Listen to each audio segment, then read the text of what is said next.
தபால் தலைகளை சேகரிக்கிற ஒரு பழக்கம் ஒருத்தருக்கு இருக்கு. சுதந்திரத்து இங்க பாருங்க, வெள்ளக்காரங்காலத்தில் இந்த தபால் தலை கூட வச்சிருக்காங்க சில பேர். எங்க பாட்டை முப்பாட்டெல்லாம் எங்க அப்பே உழுதுகிட்டு போகும்போது கொழுவுல ஒரு கலையை மாட்டிடுச்சு. புதையல்னு ஓடியாந்தாங்க எல்லாம். பொத்த காசு அம்பிட்டு அந்த காலத்து செல்லா காசு போட்டு வச்சிருந்தா அதில் பூமிக்கடியில் எது கிடைச்சாலும் போலீஸ்ட்ட கொடுத்துடணும். ஆனால் பூமிக்குள்ள இருக்க தங்கத்தை விட மதிப்புமிக்க கிரானைட தனியார் வெட்டி எடுத்துட்டு போகலாம். அதை கொடுக்க வேண்டியது இல்லை. என்ன இது ஒரு கேனப்பைய கூட்டம். இதில் என்ன பண்ணிட்டாங்க பாருங்க. இந்த காசு நான் வச்சிருக்கேன். நான் ஒரு 10,000 ரூபா 10 வச்சிருக்கேன். 1000 ரூபா தான் 10 வச்சிருக்கேன். ஏன் இந்த காசு ரொம்ப நாளாக இருந்துச்சு. உலக புரட்சியாளர் ஐயா மோடி வந்து செல்லாதுன்ட்டாரு. எதிர்காலத்தில் வர எங்கள் பிள்ளை குட்டிகளும் காட்டுவோம், இது அந்த காலத்தில் ஒரு செலாவணியாக இருந்த காசுப்பா. இதுக்கு தண்டனையாடா? பல ஆயிரம் கோடியை பதுக்கியும் ஒதுக்கி வச்சிருக்கவனுக்கு பணத்தை மட்டும் எடுத்துட்டு அதுக்கு தண்டம் தான். மொத்த பணத்தை எடுக்கிறது இல்லை.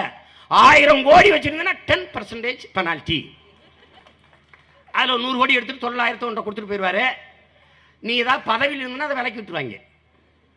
ஆனால் நாம செல்லாத காசு வச்சிருந்தா ஜெயிலில் விட்டுருவாங்க. எப்படிப்பட்ட ஒரு பேரறிஞர்கள் நாட்டை ஆள்றாங்கன்னு பாருங்க. ஒன்னா நம்மளை முடிச்சு காலி பண்ணிட்டான். கடைசியா விதைய வித்துட்டான்.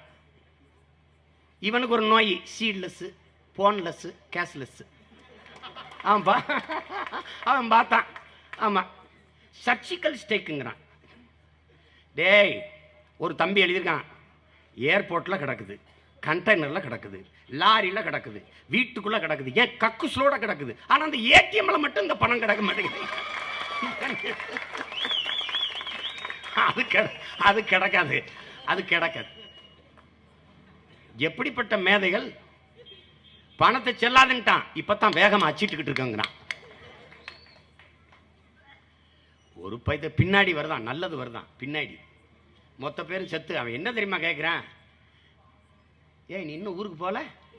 அந்த மாதிரி நீங்கெல்லாம் இன்னும் சாகல, உயிரோட இருக்கீங்க. இவன் ஏழ்மையை ஒழிக்கணுங்கிறது எப்படி தெரியுமில்ல? ஏழைகளை எல்லாம் கொன்னுட்டா ஏழ்மை ஒழிஞ்சிரும். வறுமையை ஒழிக்கணும். அதுல வறுமை நிலையில் இருக்கிறவனா செத்துட்டான்னா ஒழிஞ்சிரும். இங்க பாரு, வேளாண்மையை கைவிட்ட எல்லா நாடும் பிச்சை எடுக்குது. எல்லாரும் மனிதர்கள் செய்யற தொழிலை செய்யறான். வேளாண் பெருங்குடி மகன் மட்டும்தான் தெய்வத்தின் தொழிலை செய்யறான். கவனிச்சுக்கிறோம்.